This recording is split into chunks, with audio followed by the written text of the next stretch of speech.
filled with joy. I'm speaking of Joan and for me especially because this is our first time here. 정말 저희 마음이 너무나 기쁩니다. 제가 조언하고 얘기했는데 처음으로 와가지고 너무 그 마음이 지금 기쁩니다. Is that what I said?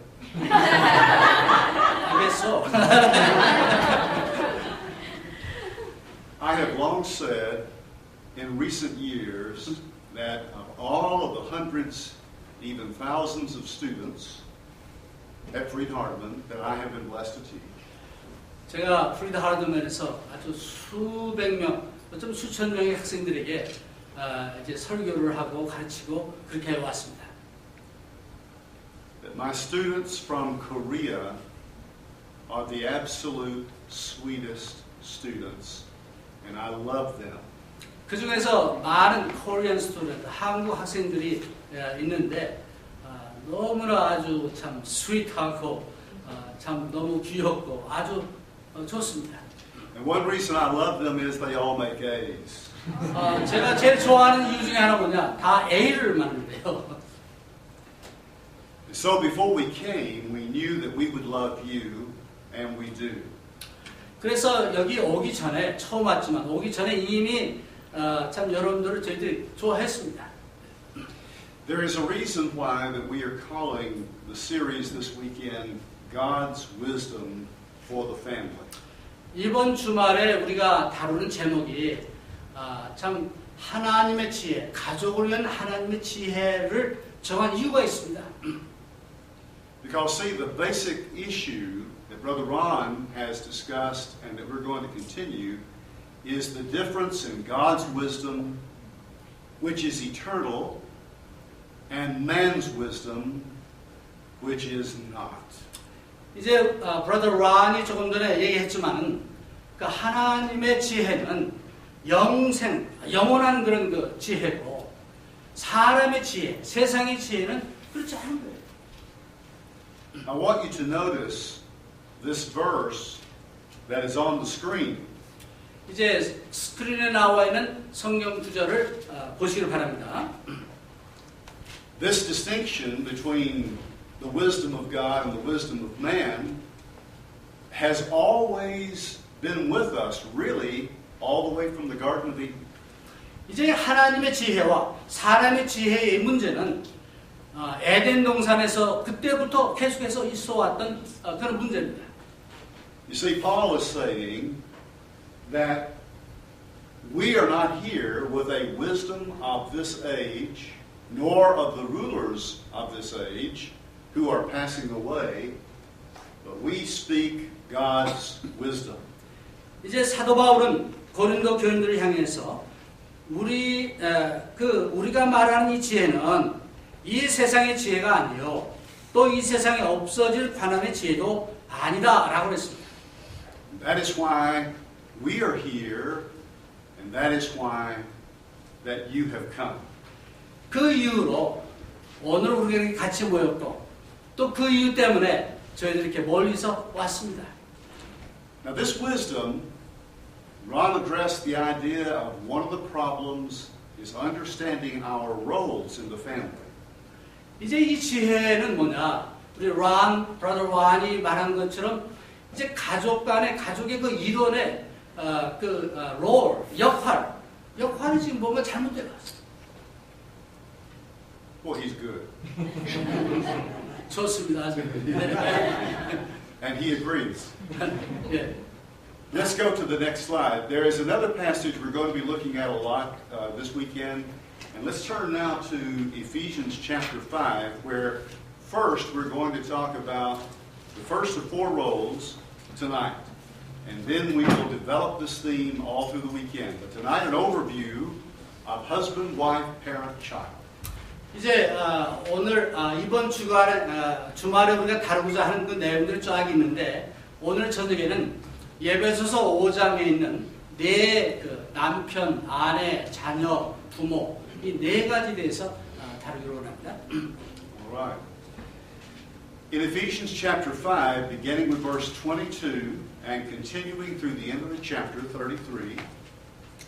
에베소서 5장 22절에서 33절까지 we have God's wisdom for the family. It actually continues into chapter 6. 이제 사실 여기 보면 하나님께서 우리에게 가족을 향한 가족을 위한 하나님의 지혜가 쭉 나오는데 이것이 6장까지 이게 이어집니다. The Apostle Paul is writing by inspiration of God. 사도 바울은 하나님의 영감에 의해서 말씀을 썼습니다. And so he is not speaking from his own wisdom. 그래서 사도 바울은 자기의 지혜로 한 게 아닙니다. He could not be speaking from his own wisdom because he was not a husband, he was not a wife, he was not a parent, he had been a child. 이제 사도 바울이 이게 자기 지혜로 쓸 수 없었던 것이 그 사람은 결혼을 안 했기 때문에 남편도 아니었고 아내도 아니었고 물론 그 자녀 역할은 했죠. 그러나 부모도 아니었습니다. So why would we listen to him if he had not been in the roles that you and I are in or we choose to be in, if he had not been led by God to tell us what is in this book? 만약에 사도 바울이 결혼도 안 해가지고 남편도 아니었고 뭐 부모도 아니었고 그러는데 왜 우리가 사도 바울의 말을 들어야 합니까? 이제 우리는 여기 결혼한 분들, 자녀들 있고 결혼한 분들, 남편, 아내 이런 사람들이 들을 필요가 없죠. When he talks about husbands, and we have husbands here tonight. 여기 이제 남편에 대해서 얘기하는데 여기 남편들 있어요? 왜세요? I have been a husband for 42 years, and Harry is working on 42 years, and Ron, well, longer. 저는 남편으로서 42년을 막 지냈고 또 이 통역하는 저도 이제 조금만 있으면 몇 달만 있으면 40년이 되고 우리 브라더 란은 over 100.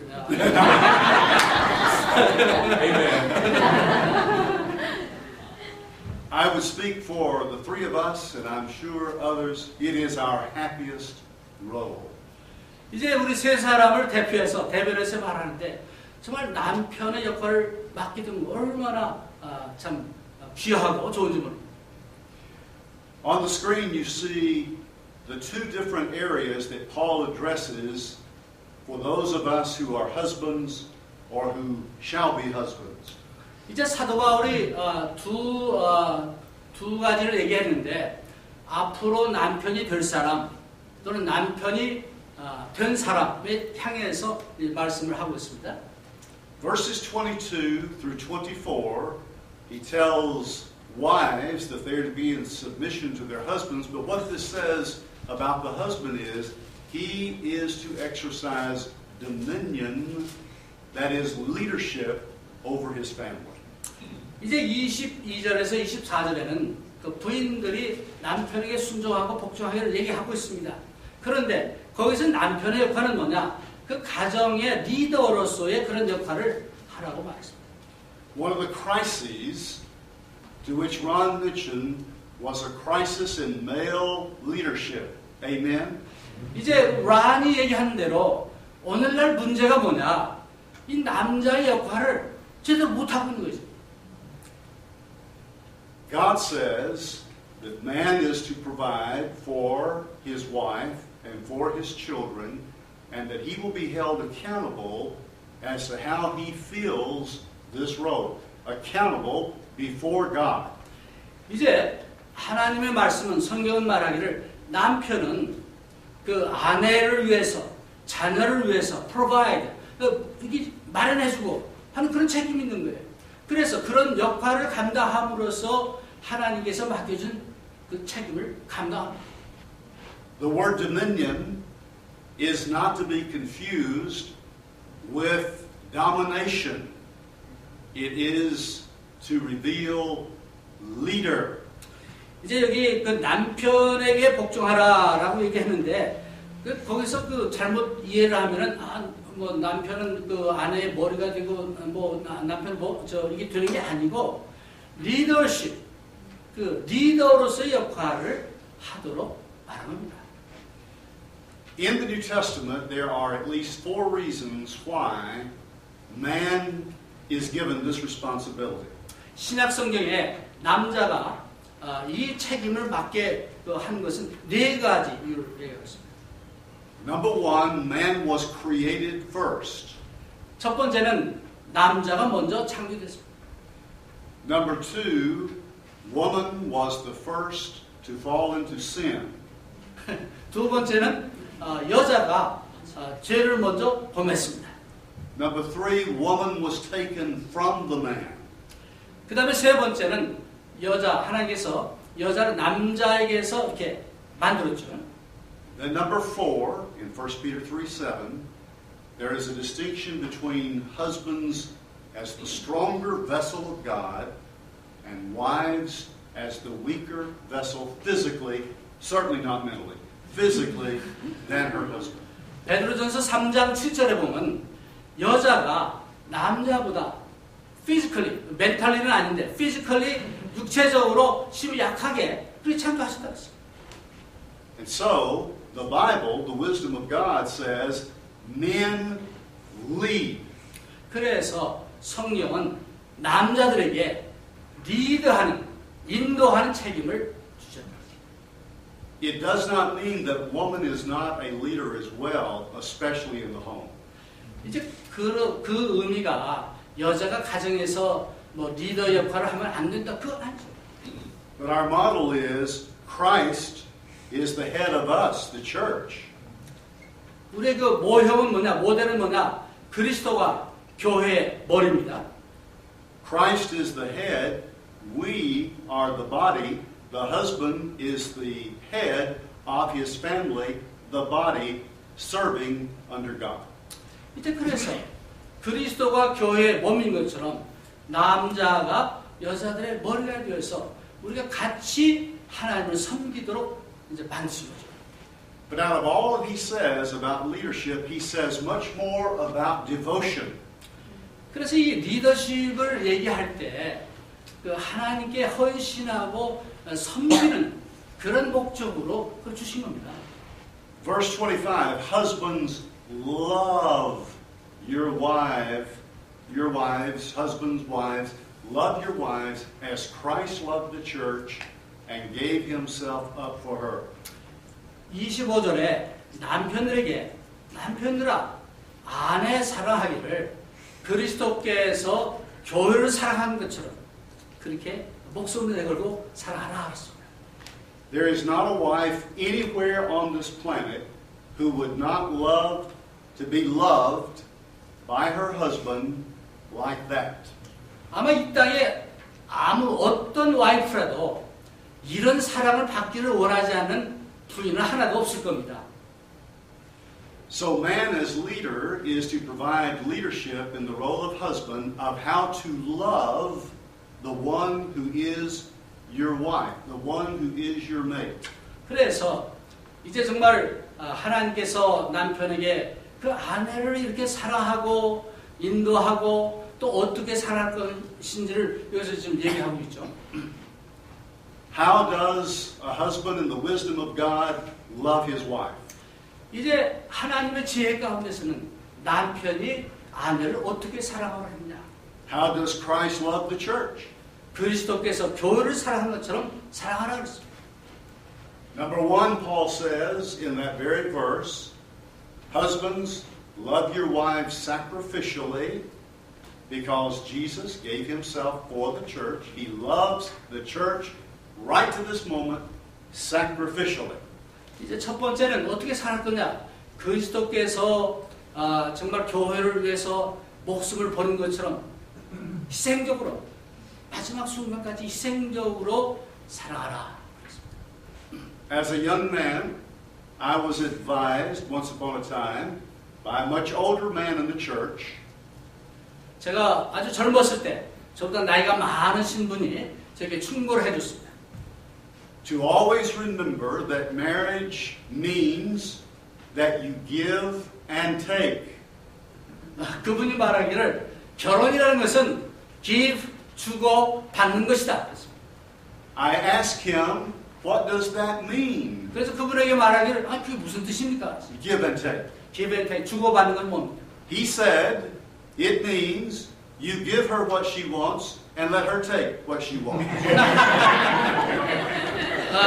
그래서 그 뜻이 뭡니까 하고 물으니까 아내가 원하는 것을 주고 또 아내에게 주고 또 아내가 원하는 것을 계속 줘라.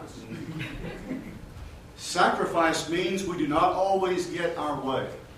이제 희생적인이란 말은 우리가 바라는 대로 되는 게 아니죠. 항상 희생하는 거니까. But as I say to Joan now, Joan, I will give my life for you. 제가 제 와이프에게 부인에게 말하는데 제 와이프를 위해서 제 목숨을 정말 다 바쳐서 사랑했다. It is my hope that she has known that for 42 years. 제가 바라기는 지난 42년 동안 제 그런 중심을 알아주기를 바랍니다. And I know for 42 years that she would give her life for me. 제가 또 아는 지난 40년 동안 우리 와이프가 저에게 똑같이 그런 사랑을 준 것을 압니다. The Lord gave everything, and so the husband gives everything of himself. 주님께서 그의 모든 것을 주신 것처럼 남편도 아내에게 모든 것을 주는 God's wisdom is that if only one does that, it will not work. 하나님의 지혜는 한 사람만 그래가지고 안 된다 그랬어요. The wife says to her husband, both verbally as well as in behavior, I too will give my life for you. I will sacrifice some of my wishes for you. 이제 그래서 남편이 이렇게 주는 것처럼 와이프도 말로 행동으로 나의 모든 것을 당신에게 주겠다라고 해야 돼요. Paul also said that the husband is to love his wife with purely. 이제 또 사도 바울은 두 번째로 남편은 아내에게 순결을 줘야 한다. 순수함. That means really these qualities apply to both husband and wife, but the husband provides leadership. That means he is faithful to her and she is faithful to him no matter what. 이제 그래서 이 남편이 아내에게 정말 이렇게 순결을 지켜야 되고 마찬가지로 아내들도 남편에게 순결을 지키는 이렇게. Unfaithfulness in our culture, as well as even in the times of the Bible, is easy.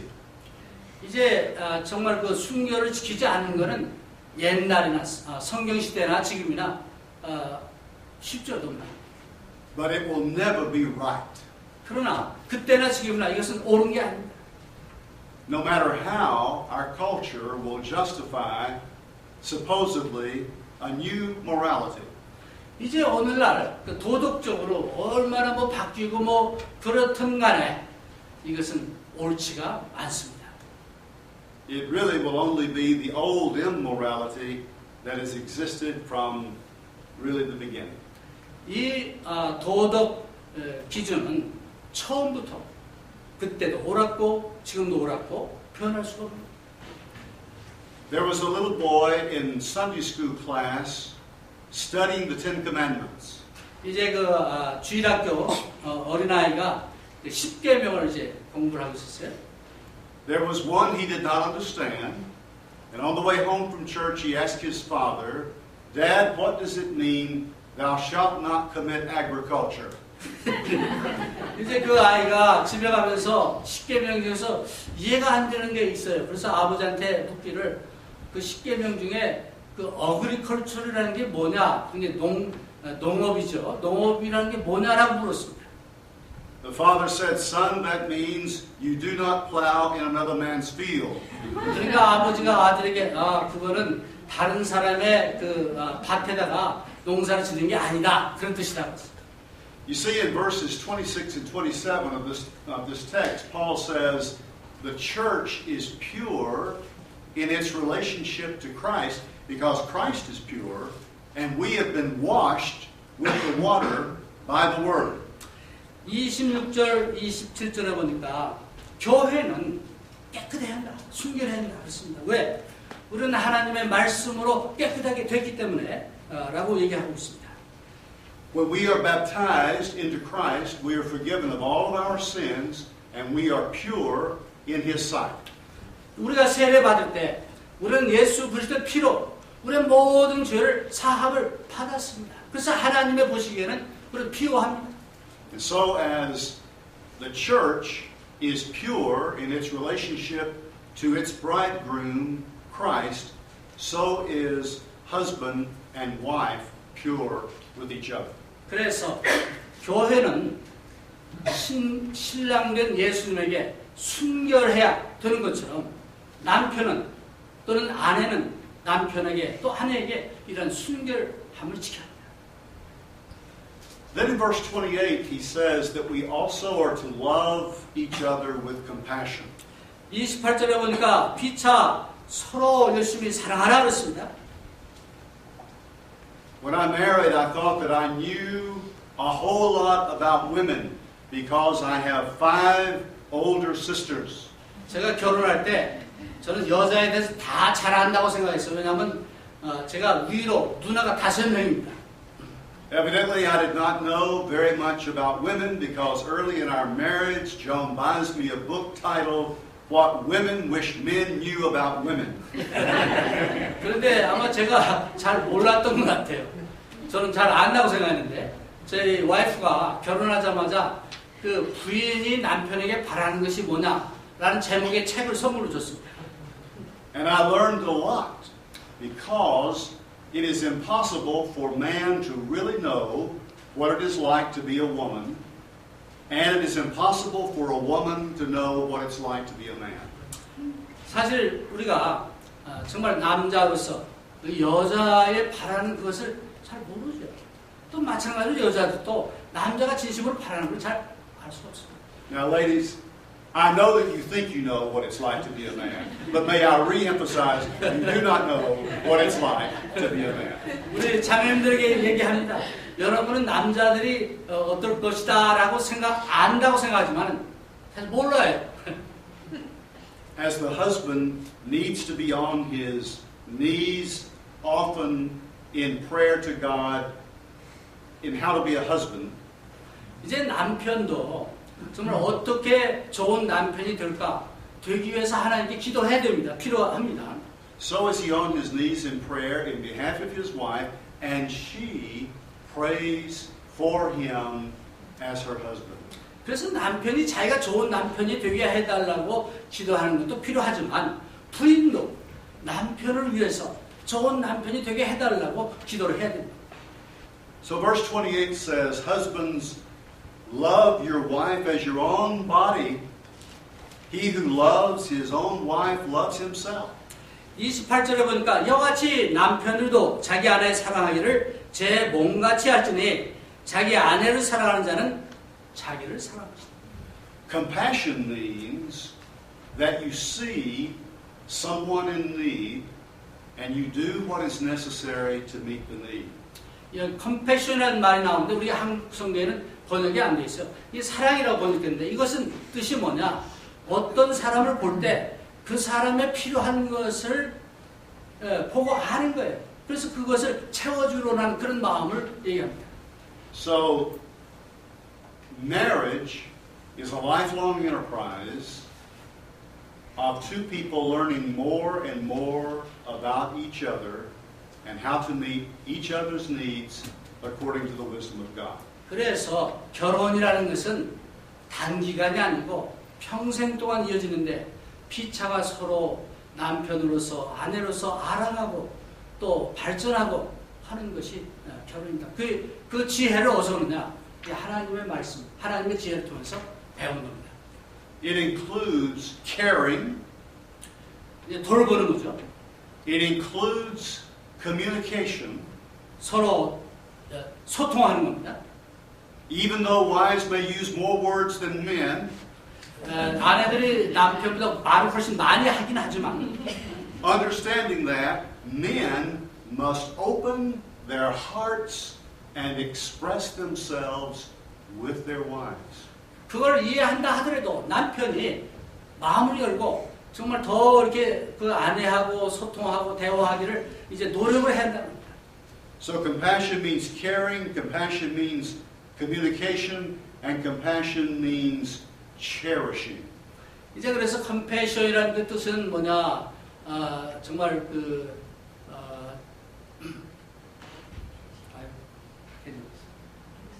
Cherish. I'm three things all together. Oh, Yeah. sorry. Caring, communication, Okay. cherish. Sorry. I thought he wanted me to say. Yeah. I was thinking about something else. 이 compassion이라는 것은 돌보는 거, 소통하는 거, 또 정말 이렇게 갑자기 생각이 안 나는데 네? 나누는 거.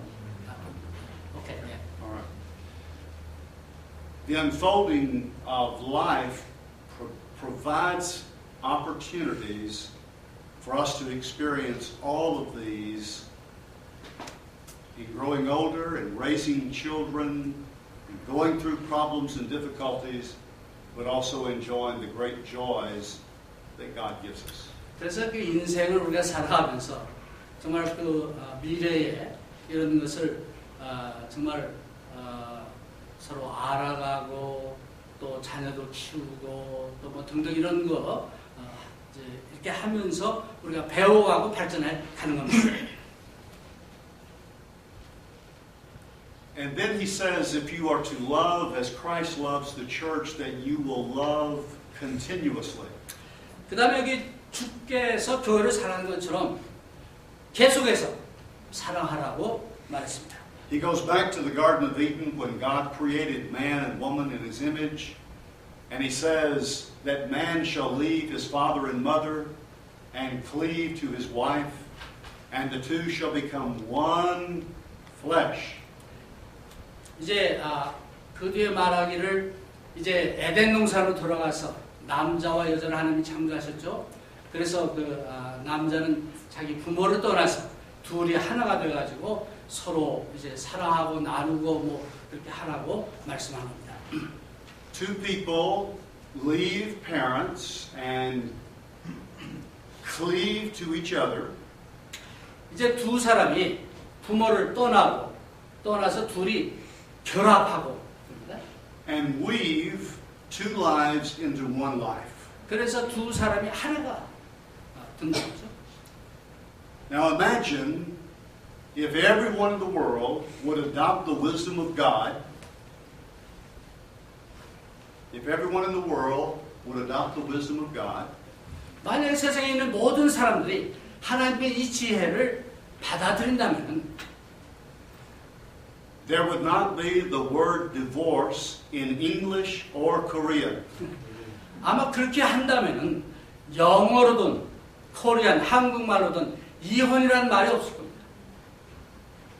We could not make this up. 우리가 이렇게 할 수는 없습니다. God has given it to us through someone who was never married, but who revealed the wisdom of God by inspiration. 이제 하나님께서 한 번도 결혼하지 않은 그 사람에게 정말 성령을 통해서 이 지혜를 우리에게 주신 겁니다. Next slide. Very quickly on the role of wife, we've already talked about the need or the role, the requirement really, and it's not popular in our culture, but to be submissive to the husband as you are unto the Lord. 이제 아내의 역할에 대해서 말씀하는데 22절을 보니까 이 미국에서 별로 인기가 없는 가르침이죠. 아내들이 남편에게 순종하라, 복종하라 그렇습니다. Remember that the husband has responsibility before God, giving an account before God as to how he leads. 이제 하나님께서 남편들에게 책임을 주셨죠. 어떻게 가정을 이끌어갈 것인지 그걸 기억을 하셔야 되겠습니다. And how he loves. 어떻게 사랑하는 것. And so she is to submit to that. What if there is someone who says, I am a Christian, my husband is not? 이제 그래서 아내가 남편에게 순종했는데 만약 그렇다면 어떤 아내가 내 남편은 크리스천이 아니다라고 She is still to be submissive to her husband, but not more so than submissive unto the Lord. 그 아내의 경우는 아직도 남편에게 순종을 해야 되는데 주님을 순종하는, 복종하는 것보다는 더 해야 되겠죠. 네. In other words, the principle that we receive from Acts 5:29, we must obey God rather than man. 사도행전 5장 29절에 보니까 우리는 사람에게 순종하기보다는 하는 것보다는 하나님께 먼저 순종해야 한다. So what we do is to do the right thing, hopefully in every setting, regardless of what that setting may be. 이제 그래서 우리가 어떤 환경이나 어떤 여건 가운데서도 우리가 그 올바르게 하는 그 원리는 같습니다. Secondly, the wife is to be a helper. The word back in Genesis was help meet, not help mate, but a helper fit for him. 두 번째는 창세기 2장 18절에 나와 있는 대로 아내는 남편의 필요한 것을 채워주는 헬퍼, 그런 역할을 하는 겁니다. However, he was already designed to be the helper to her. 그러나 남편은 이미 그 아내를 도와주는 그런 헬퍼로서의 그런 그 책임이 주어졌죠. I think of those who have lived according to God's wisdom in marriage for not just years but decades. 이제 정말 하나님의 지혜대로 살아가는 그 부부 또 남편은 뭐 수년이 아니라 수십 년을 같이 삽니다. They can speak volumes about what it means to be a helper to your mate. 이제 그 사람들은 정말 그 자기 배우자에게 도와주는 자, 헬퍼가 무엇인지를 아주 얘기거리가 많이 있을 겁니다. It is not just in physical skills, and it is not just in the intimacy of the marriage relationship, but it is in the whole of life. We complement each other. 이건 단지 어떤 그 남편으로서 아내로서 뭐 그런 것만 얘기하는 게 아니라 그 인생을 살아가는 그 전체적으로 볼 때 그런 그 지혜를 나누고 또 줄 수 있는 겁니다. When I see an older couple, one of which loses their mate to death, they are absolutely lost. I'm not talking about in terms of spiritually, but they are lost in the sense that they have lost their mate. 이제 제가 아주 나이가 많으신 그런 분들 중에 배우자를 잃어버린 사람들, 그런 사람은 정말 그 자기 그 반을 완전히 잃어버린 거잖아요. 그래서 어떤 그 영적인 게 아니고 육적으로 정말 잃어버립니다. And then finally in this verse 33, Paul emphasizes that the wife is to be sure that she respects her husband primarily because of the responsibility that God has given to him, but he, of course, must also work very hard to be worthy of that respect. 이제 그래서 33절에 보니까 아내도 그 남편을 경유하고 사랑하라는데 왜? 하나님께서 남편에게 그런 그 책임을 주셨습니다. 그런 그 리더할 수 있는 이것을 주셨으니까 참 남편을 경유하고 물론 남편도 아내를 진심으로 사랑을 해야 되죠. And then as we move to the opening of chapter 6 of Ephesians, next slide. 그래서 그 뒤에 보면 이제 예배서 6장으로 넘어갑니다. Look at these items that are mentioned in verse 4. 6장 4절 봅시다. Fathers, do not provoke your children to anger. 아비들아 너희 자녀를 노엽게 하지 말고 but bring them up in the discipline and instruction of the Lord. 오직 주의 교양과 훈계로 양육하라. Not going to spend a lot of time here because we have a whole presentation on parenting. 이제 우리 부모에 대한 부모의 역할에 대한 것을 이제 내일 다룰 거니까 자세하게는 안 하겠습니다. 짤막하게 합니다. But as a preview, instruction means teaching the will of the Lord to your children, as well as teaching them the practical skills of life. 여기서 주의 교양과 훈계로 뭐 양육하라 이것은 하나님의 말씀만을 가르치는 것이 아니라 실질적으로 어떻게 정말 자녀로서 어떻게 좋은 그 하나님 원하시는 인격체를 잘할 수 있는가를 가르치는 걸 얘기합니다. Discipline means that there is a definite standard of right and wrong. 여기서 그 훈계라고 그러는데 이걸 영어에 디스플린 그러는데 디스플린은 확실하게 옳고 확실하게 그른 이 기준이 있는 거예요. A definite standard of what is truth and what is error. 그래서 진리가 확실하게 옳고 또 확실하게 잘못되고 이게 분명하게 있는 겁니다. The parent who loves his child is continually telling them what is right, what is the truth in the eyes of God. 이제 자녀를 사랑하는 부모라면은 하나님이 보실 때에 어떤 것이 옳고 어떤 것이 진실이고 하는 것을 계속해서 자녀들에게 얘기해 줘야 합니다. Just as God does to us as our heavenly parent, and aren't we so thrilled about that? As God does to us as our heavenly parent, He also warns us about all of the things that will destroy us. 이제 하나님이 우리의 아버지 하나님께서 우리의 부모된 하나님께서 우리에게 그렇게 하시듯이 우리도 자녀들에게 그렇게 해야 되는 겁니다. Most of the time, a parent's answer to a child or a parent's statement to a child is going to be yes. 대부분 부모들이 자녀들에게 대답할 때 yes라는 말을 많이 합니다. But there are times, crucial times, when the statement from parent to child must be no. 그런데 아주 중요한 어떤 시기에는 자녀들에게 no라고 얘기할 수 있어야 됩니다. One of the crises that we have in current family life is that